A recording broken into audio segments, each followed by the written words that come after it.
Hello viewers, আজকে একাদশ শ্রেণীর অর্থাৎ ক্লাস 11-এর সেমিস্টার 1-এর একটা গুরুত্বপূর্ণ সাবজেক্ট অটোমোটিভ বা অটোমোবাইলের প্রশ্ন নিয়ে আলোচনা করব। আমরা এর আগে সিলেবাস আলোচনা করেছি এবং চ্যাপ্টার 1 এবং চ্যাপ্টার 2 প্রশ্নগুলো শুরু করেছি। আজকে আমরা শুরু করব চ্যাপ্টার 2-এর যে বিষয়টা আছে ফার্স্ট টেনার, তার যে 5টা সেশন ছিল আমরা আগের ভিডিওতে আলোচনা করেছি, সেশন 1 এবং সেশন 2। আজকে আলোচনা করব সেশন 3, সেশন 4 এবং সেশন 5। তোমরা যারা আগের ভিডিওগুলো দেখোনি তোমরা অবশ্যই আগের ভিডিওগুলো দেখে নেবে, সেখানে অনেক প্রশ্ন আলোচনা করা হয়েছে পরীক্ষায় আসার মতো।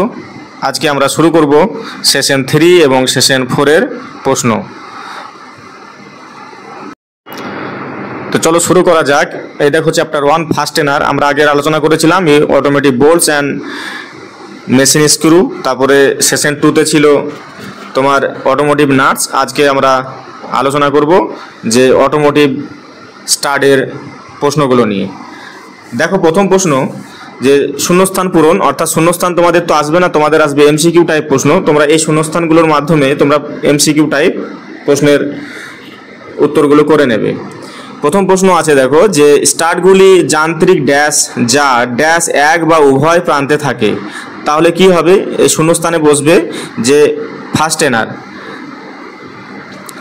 টেনার যা থ্রেড এক বা উভয় প্রান্তে থাকে। তাহলে প্রথম প্রশ্নের উত্তর হলো দুটো শূন্যস্থান আছে, একটা হলো ফার্স্ট টেনার, একটা হচ্ছে থ্রেড।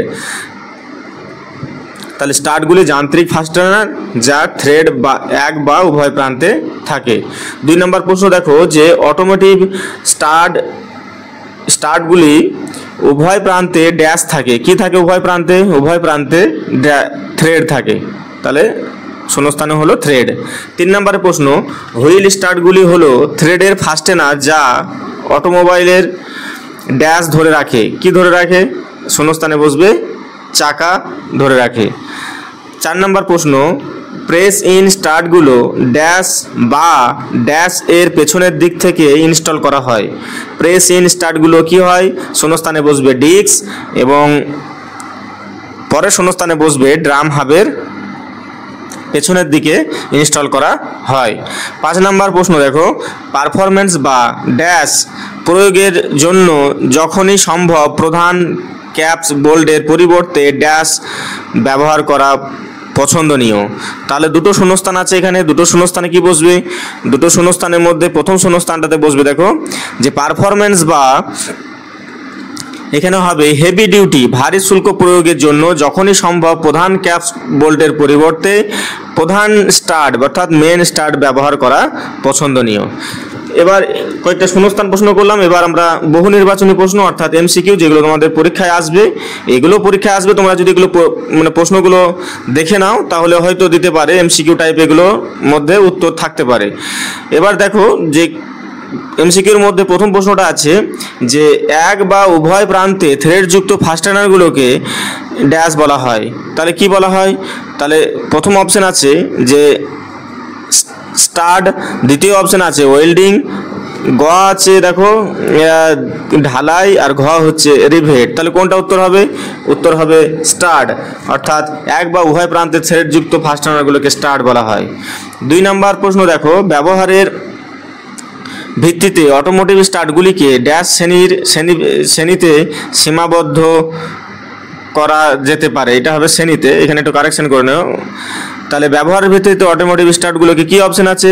ক আছে দেখো যে ইঞ্জিন স্টার্ট, খ আছে চাকার স্টার্ট, আর গ হচ্ছে স্টেনলেস স্টিলের স্টার্ট, আর ঘ হচ্ছে উপরের সমস্ত। তাহলে শূন্যস্থানে কি বসবে? যে শূন্যস্থানে বসবে তোমার যে উপরের সমস্ত শ্রেণীবদ্ধ করা যেতে পারে। ব্যবহারের ভিত্তিতে অটোমোটিভ স্টার্টগুলোকে যে ইঞ্জিন স্টার্টও ব্যবহার করা যেতে পারে, চাকার স্টার্টের হিসেবে ব্যবহার করা যেতে পারে, স্টেনলেস স্টিল স্টার্ট হিসেবে ব্যবহার করা। তাহলে সঠিক উত্তর হলো ঘ। এবার দেখো 3 নম্বর প্রশ্ন। 3 নম্বর প্রশ্ন আছে অটোমোবাইলের ড্যাশের জন্য হুইল স্টার্ট ব্যবহার করা হয়। ক অপশন আছে দেখো চাকা ধরে রাখা, খ আছে চ্যাচিস ধরে রাখা, গ হচ্ছে যে ফ্রেম ধরে রাখা, আর ঘ হচ্ছে উপরের সমস্ত। তাহলে সঠিক উত্তর কোনটা হবে? সঠিক উত্তর হবে তোমার চাকা ধরে রাখার জন্য, অটোমোবাইলের চাকা ধরে রাখার জন্য হুইল স্টার্ট ব্যবহার করা হয়। 4 নম্বর প্রশ্ন দেখো, 4 নম্বর প্রশ্ন আছে প্রধান স্টার্টগুলি ড্যাশ প্রতিস্থাপন করতে পারে। অপশনগুলো কি আছে? অপশন আছে প্রধান ক্যাপ বোল্ট, খ আছে স্ক্রু ইন, গ হচ্ছে প্রেস ইন, আর ঘ হচ্ছে উপরের সমস্ত। তাহলে সঠিক উত্তর কোনটা হবে? সঠিক উত্তর হবে প্রধান ক্যাপ বোল্ট। তাহলে 4-এর সঠিক উত্তর হলো প্রধান ক্যাপ বোল্ট। এরপরে আসবো সেশন 4-এ, যেটা না আরেকটা প্রশ্ন আছে এখানে দেখো 5 নম্বর প্রশ্ন, ভাঙা হলে কোন চাকার স্টার্টগুলো প্রতিস্থাপন করা যেতে পারে? তাহলে ক অপশন আছে দেখো, ক অপশন আছে স্ক্রু ইন এবং প্রেস ইন, আর খ আছে ইঞ্জিন স্টার্ট, গ আছে স্টেনলেস স্টিল, আর ঘ হচ্ছে উপরে সবগুলো। তাহলে 5-এর সঠিক উত্তর কোনটা হবে? 5-এর সঠিক উত্তর হবে যে প্রেস ইন এবং স্ক্রু ইন, অর্থাৎ 5-এর ক হচ্ছে সঠিক উত্তর। এরপরে যাব সেশন 4-এ। সেশন 4-এ আছে অটোমোটিভ ওয়াশার অ্যান্ড রিভেটস। এখান থেকে কিছু প্রশ্ন আমরা দেখব। প্রথমে দেখো শূন্যস্থান পূরণ করো। 1 নম্বরের প্রশ্ন আছে, 1 নম্বরের কি প্রশ্ন আছে? 1 নম্বরের প্রশ্ন আছে যে ওয়াশার হলো একটি পাতলা ড্যাশ যার একটি ছিদ্র থাকে, যা সাধারণত থ্রেডেড ড্যাশ লোড ড্যাশ জন্য ব্যবহৃত হয়। তাহলে সঠিক উত্তর কি হবে? উত্তর হবে যে ওয়াশার হলো একটি পাতলা প্লেট যার একটি ছিদ্র থাকে, যা সাধারণত থ্রেডেড ফাস্টেনার বা বল্টুর লোড ড্যাশের জন্য ব্যবহার করা হয়। এখানে হবে বিতরণের জন্য ব্যবহার করা হয়। 2 নম্বর প্রশ্ন দেখো, 2 নম্বর প্রশ্ন হচ্ছে অটোমোটিভ ওয়াশারগুলো ছোট ফ্ল্যাট ড্যাশ যার মাঝখানে একটি ছিদ্র থাকে। কি থাকে? এখানে ডিস, এখানে হবে সঠিক উত্তর হবে এখানে ডিস যার মাঝখানে একটি হোল থাকে বা ছিদ্র থাকে। 3 নম্বর প্রশ্ন দেখো রিভেট হলো ড্যাশ যান্ত্রিক ফাস্টেনার। এটা খুব ইম্পর্টেন্ট প্রশ্ন। রিভেট হলো একটা ড্যাশ যান্ত্রিক ফাস্টেনার, এটা হলো আধা স্থায়ী বা সেমি পার্মানেন্ট যান্ত্রিক ফাস্টেনার। এরপরে 4 নম্বর প্রশ্ন দেখো, 4 নম্বর প্রশ্ন হচ্ছে রিভেটগুলিকে তাদের ড্যাশের ভিত্তিতে শ্রেণীবদ্ধ করা হয়। রিভেটগুলোকে তাদের হেডের ভিত্তিতে শ্রেণীবদ্ধ করা হয়। রিভেট মানে বাংলাতে ওটাকে রিপিট বলা হয় অনেক সময়। তাহলে রিভেটগুলিকে তাদের মাথার বা হেডের ভিত্তিতে শ্রেণীবদ্ধ করা হয়। 5 নম্বর দেখো যে পিনযুক্ত সংযোগগুলি, আচ্ছা এখানে উত্তরটাই বলে দিলাম, এখানে হবে ড্যাশ সুরক্ষিত করতে প্রায়ই সার্কিলিপ ব্যবহার করা হয়। কি করতে সার্কিলিপ ব্যবহার করা হয়? তাহলে উত্তর শূন্যস্থানে বসবে যে পিনযুক্ত সংযোগগুলি অর্থাৎ পিন কানেকশন সুরক্ষিত করতে অবশ্যই সার্কিলিপ ব্যবহার করা হয়। তাহলে 5-এর উত্তর হয়ে গেল। এবার দেখো 6 নম্বরের উত্তর কি হবে? 6 নম্বরটা হচ্ছে যে স্প্লিট পিনগুলি সাধারণত ড্যাশ ধাতু দিয়ে তৈরি, যার ফলে এগুলো ড্যাশ করা এবং সরানো সহজ হয়। তাহলে উত্তর হবে যে স্প্লিট পিনগুলি সাধারণত নরম ধাতু দিয়ে তৈরি এবং যার ফলে এগুলো ইনস্টল করা এবং অপসারণ করা সহজ হয়। 7 নম্বরের প্রশ্ন স্প্রিং পিনের বডি ব্যাস থাকে যা ড্যাশ ব্যাসের চেয়ে বড় হয় এবং পিনকে গর্তে প্রবেশ করানোর জন্য ড্যাশ এক বা উভয় প্রান্তে থাকে। তাহলে প্রথম শূন্যস্থানে বসবে যে স্প্রিং পিনের একটি বডি ব্যাস থাকে যা গর্তের ব্যাসের চেয়ে বড় হয় এবং পিনগুলো গর্তে প্রবেশ করানোর জন্য স্প্রিং পিনের এক বা উভয় প্রান্তে একটি কি থাকে? চেম্ফার থাকে। 8 নম্বর প্রশ্ন দেখো যে ড্যাশ হলো এক ধরনের ফাস্টেনার যার প্রান্ত খোলা থাকে এবং একটি আধা নমনীয় ধাতব রিং থাকে। তাহলে উত্তর কি হবে? উত্তর হবে সার্কিলিপ। 8 নম্বর উত্তর হলো সার্কিলিপ হলো এক ধরনের ফাস্টেনার যার প্রান্ত খোলা থাকে এবং একটি আধা নমনীয় ধাতব রিং থাকে। 9 নম্বরের প্রশ্ন দেখো যে রিভেট সাধারণত স্টিল, এটা কোনো শূন্যস্থান নয়, এটা তোমাদের জানা দরকার যে রিভেট কি দিয়ে তৈরি হয়, কোন মেটেরিয়াল দিয়ে তৈরি হয়। তাহলে রিভেট সাধারণত স্টিল, অর্থাৎ সেই সমস্ত স্টিল হবে যেগুলো কম কার্বন ইস্পাত বা নিকেল। পিতল, অ্যালুমিনিয়াম বা তামা ইত্যাদি দিয়ে তৈরি হতে পারে রিভেট। এরপরে দেখো এমসিকিউ প্রশ্ন। এমসিকিউ প্রশ্ন কি আছে? প্রথম প্রশ্ন আছে একটি ওয়াশার একটি ড্যাশ এর লোড বিতরণ করতে ব্যবহৃত হয়। তাহলে অপশনগুলো দেখো, অপশন আছে 1 নম্বরের স্ক্রু বা নাট, খ হচ্ছে চ্যাসিস, আর গ হচ্ছে দেখো চাকা, আর ঘ হচ্ছে উপরের কোনোটি নয়। তাহলে কি হবে উত্তর? তাহলে সঠিক উত্তর হবে যে প্রথম অপশন আছে দেখো স্ক্রু বা নাট, তাহলে এটাই হবে সঠিক উত্তর। এরপরে দেখো প্রশ্ন 2 নম্বরের প্রশ্ন, ওয়াশার ব্যাসের বাইরের ব্যাস। 2 নম্বর প্রশ্ন হচ্ছে একটি ওয়াশারের বাইরের ব্যাস বা আউটার ডায়ামিটার বলা হয় ইংরেজিতে, তাদের ড্যাশ এর প্রস্থের দ্বিগুণ হয়। তাহলে অপশনগুলো দেখো কি আছে? অপশন আছে অভ্যন্তরীণ ব্যাস, খ হচ্ছে পিচ, গ হচ্ছে ফ্ল্যাঙ্ক, আর ঘ হচ্ছে উপরের কোনোটি নয়। তাহলে কোনটা হবে উত্তর? সঠিক উত্তর হবে যে অভ্যন্তরীণ ব্যাস। এবার 4 নম্বরের প্রশ্ন দেখো যে কাঠের তৈরিতে অর্থাৎ টিম্বার তৈরিতে নিচের কোন ধরনের ওয়াশার ব্যবহার করা হয়। তাহলে নিচের কোন ধরনের ওয়াশার ব্যবহার করা হয়? তাহলে অপশনগুলো দেখো, যে অপশনগুলো আছে অপশনগুলো হচ্ছে ক হচ্ছে যে বর্গাকার, খ হচ্ছে ডক, আর গ হচ্ছে ওজি, আর ঘ হচ্ছে স্প্লিট লক। তাহলে সঠিক উত্তর কোনটা হবে? সঠিক উত্তর হবে স্কোয়ার বা বর্গাকার। টিম্বার তৈরিতে কোন ধরনের ওয়াশার ব্যবহার করা হয়? বর্গাকার ব্যবহার করা হয়। 5 নম্বরের প্রশ্ন দেখো, 5 নম্বরের প্রশ্ন হচ্ছে নিচের কোনটি একটি আধা স্থায়ী যান্ত্রিক ফাস্টেনার। এটাও একটা ইম্পর্টেন্ট প্রশ্ন 5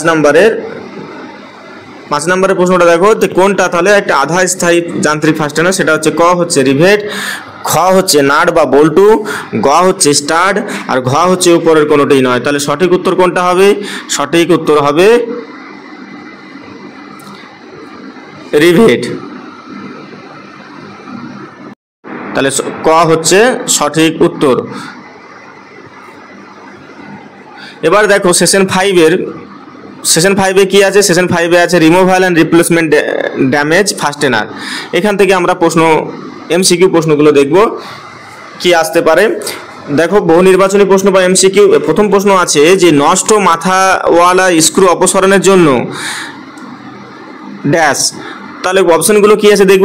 প্রথমে আছে যে হ্যাক্স ব্লেড ব্যবহার করুন এবং খাঁজটি বেঁধে দিন, আর খ হচ্ছে যে স্ক্রুটি সাড়া না দিলে তা সরিয়ে ফেলুন, আর গ হচ্ছে উপরের দুটোই, আর ঘ হচ্ছে উপরের কোনোটি নয়। তাহলে কিন্তু সঠিক উত্তর হবে গ দুটোই, যে হ্যাক্স ব্লেড ব্যবহার করতে হবে, খাঁজটি বেঁধে দিতে হবে এবং স্ক্রু সাড়া না দিলে সেটাকে সরিয়ে ফেলতে হবে। তাহলে উপরের দুটোই হবে সঠিক উত্তর।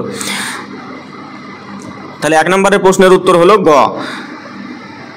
2 নম্বর প্রশ্ন দেখো, 2 নম্বর প্রশ্ন আছে ড্যাশ হলো মাথাওয়ালা স্ক্রু সরিয়ে ফেলুন। ড্যাশ হলে মাথাওয়ালা স্ক্রু সরিয়ে ফেলুন। তাহলে ক আছে স্ক্রুটি অ্যাসেম্বলির উপর ভেঙে গেছে, খ অপশন হচ্ছে যে অন্য স্ক্রু এবং অ্যাসেম্বলিটি আলাদা করতে হবে, আর গ হচ্ছে ওখান থেকে বেরিয়ে আসা, আর ঘ হচ্ছে উপরের সবগুলোই। তাহলে কি উত্তর হবে? উত্তর হবে উপরের সবগুলোই। যে যদি স্ক্রুটি অ্যাসেম্বলির উপর ভেঙে যায় এবং অন্য স্ক্রু বা অ্যাসেম্বলি আলাদা করা, তাহলে সঠিক উত্তর হলো ঘ।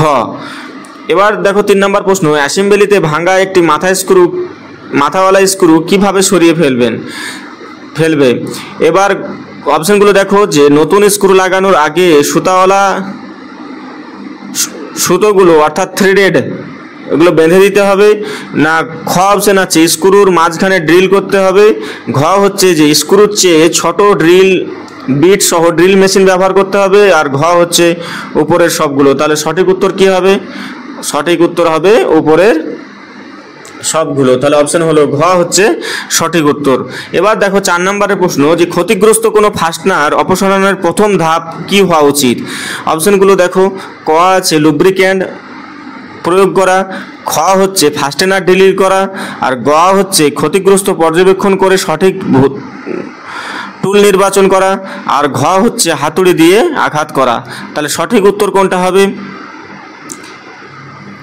সঠিক উত্তর হবে দেখো অপশন হচ্ছে গ হচ্ছে সঠিক উত্তর, যে ক্ষতি পর্যবেক্ষণ করে সঠিক টুল নির্বাচন করা। এবার 5 নম্বরের প্রশ্ন দেখো, 5 নম্বরের প্রশ্ন হচ্ছে যে স্ট্রেপড বা চ্যাপ্টা হয়ে যাওয়া স্ক্রু অপসারণের জন্য কোন টুল ব্যবহার করা হয়, সাধারণত ব্যবহার করা হয়। অপশনগুলো দেখো, ক ক হচ্ছে অ্যালেন কি, অ্যালেন কি, কি মানে কি ই ওয়াই কি। এখানে খ অপশন দেখো স্ক্রু এক্সট্রাক্টর, আর গ হচ্ছে টর্ক রেঞ্জ, আর ঘ হচ্ছে রিভেট গান। তাহলে কোনটা সঠিক উত্তর হবে? তাহলে সঠিক উত্তর হবে তোমার স্ক্রু এক্সট্রাক্টর 5-এর। তাহলে সঠিক উত্তর হলো খ। এরপরে 6 নম্বর প্রশ্ন দেখো। 6 নম্বর প্রশ্ন আছে ক্ষতিগ্রস্ত ফাস্টেনার প্রতিস্থাপনের সময় সঠিক ধরনের ফাস্টেনার ব্যবহার করা কেন গুরুত্বপূর্ণ? ক হচ্ছে যে চাকা সাশ্রয়ের জন্য, খ হচ্ছে দেখতে ভালো লাগার জন্য, গ হচ্ছে গঠনগত স্থায়িত্ব ও নিরাপত্তা স্থায়িত্ব করার জন্য, আর ঘ হচ্ছে ভবিষ্যতে সহজে খুলে ফেলার জন্য। তাহলে সঠিক উত্তর কি হবে? সঠিক উত্তর হবে যে গঠনগত স্থায়িত্ব এবং নিরাপত্তা নিশ্চিত করার জন্য। তাহলে সঠিক উত্তর হলো গ। 6 নম্বরে সঠিক উত্তর গ, গঠনগত মানে স্ট্রাকচারাল স্থায়িত্ব এবং নিরাপত্তা নিশ্চিত করার জন্য। এবার 7 নম্বরের প্রশ্ন দেখো। 7 নম্বর প্রশ্ন হচ্ছে যে একটি আটকে যাওয়া বোল্ট খুলতে গরম ব্যবহার করার সময় কি নিশ্চিত করা উচিত?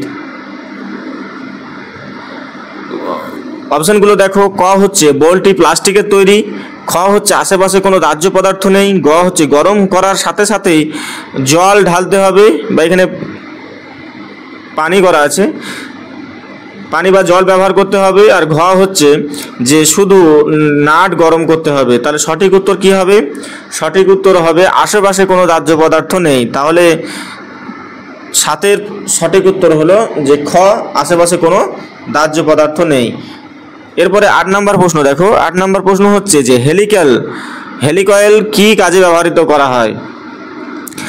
অপশনগুলো দেখো। বোল্ট কাটতে, খ হচ্ছে যে থ্রেডে তেল লাগাতে, গ হচ্ছে যে একটি ছিদ্রে ক্ষতিগ্রস্ত থ্রেড মেরামত করতে, আর ঘ হচ্ছে লক নাট ব্যবহার রাখতে। তাহলে কোনটা হবে সঠিক উত্তর? সঠিক উত্তর হবে একটি ছিদ্রে ক্ষতিগ্রস্ত থ্রেড মেরামত করতে। তাহলে 8-এর উত্তর হলো গ। এরপর 9 নম্বরের প্রশ্ন দেখো যে ফাস্টেনার অপসারণের সময় নিচে কোনটি এড়ানো উচিত? অপশনগুলো দেখো। অপশন আছে, প্রথম অপশন আছে যে পেনিট্রেটিং অয়েল ব্যবহার করা, খ হচ্ছে যথাযথ সাপোর্ট ছাড়াই অতিরিক্ত জোর প্রয়োগ করা, আর গ হচ্ছে উপযুক্ত এক্সট্রাক্টর টুল ব্যবহার করা, আর ঘ হচ্ছে ফাস্টেনার গরম করা। তাহলে 9 নম্বরের সঠিক উত্তর কোনটা হবে? ফাস্টেনার অপসারণের সময় নিচের কোনটি এড়ানো উচিত? তাহলে এটা হবে যথাযথ সাপোর্ট ছাড়াই অতিরিক্ত জোর প্রয়োগ করা। তাহলে অপশন খ হলো সঠিক উত্তর, যে যথাযথ সাপোর্ট ছাড়াই অতিরিক্ত জোর প্রয়োগ করা। এরপরে 10 নম্বরের প্রশ্ন দেখো যে নতুন ফাস্টেনার অ্যান্টিসিজ কম্পাউন্ড লাগানোর উদ্দেশ্য কি? অ্যান্টিসিজ কম্পাউন্ড লাগানোর উদ্দেশ্য কি? নতুন ফাস্টেনার অ্যান্টিসিজ কম্পাউন্ড লাগানোর উদ্দেশ্য। অপশন ক দেখো। অপশন ক হচ্ছে যে ফাস্টেনার আরও টাইট করা, খ হচ্ছে যে মরিচা প্রতিরোধ ও ভবিষ্যতে সহজে খোলা, আর গ হচ্ছে চকচকে করে তোলা, আর ঘ হচ্ছে টর্ক কমানোর জন্য। তাহলে সঠিক উত্তর কি হবে? 10-এর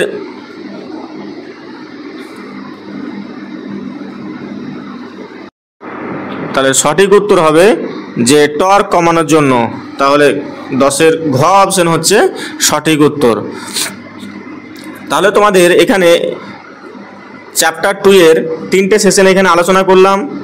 সেশন 3, সেশন 4 এবং সেশন 5। সেশন 3-তে আছে তোমাদের অটোমোটিভ স্টার্টস, সেশন 4-এ আছে অটোমোটিভ ওয়াশার অ্যান্ড রিভেটস, আর সেশন 5-এ আছে যে removal and replacement and damage fastener. এখান থেকে তোমাদের যে সমস্ত প্রশ্ন করালাম সেগুলো আশা করি তোমাদের পরীক্ষায় তোমাদের আসতে পারে। তোমরা এগুলো ভালোভাবে দেখে নাও। যদি কেউ আগের ভিডিওগুলো না দেখে থাকো তাহলে অবশ্যই তোমরা ভিডিওগুলো দেখবে। তোমাদের ভিডিওগুলো ভালো লেগে থাকলে অবশ্যই চ্যানেলটিকে সাবস্ক্রাইব করবে এবং বন্ধুদের সঙ্গে শেয়ার করবে। আজকে এখানেই দেখা হচ্ছে পরবর্তী চ্যাপ্টারে, অর্থাৎ মেটেরিয়াল থেকে যে সমস্ত সেশন আলোচনা আছে সেই সেশন থেকে আমরা প্রশ্ন আলোচনা করব। তোমরা ভিডিওগুলো দেখতে থাকো। ধন্যবাদ।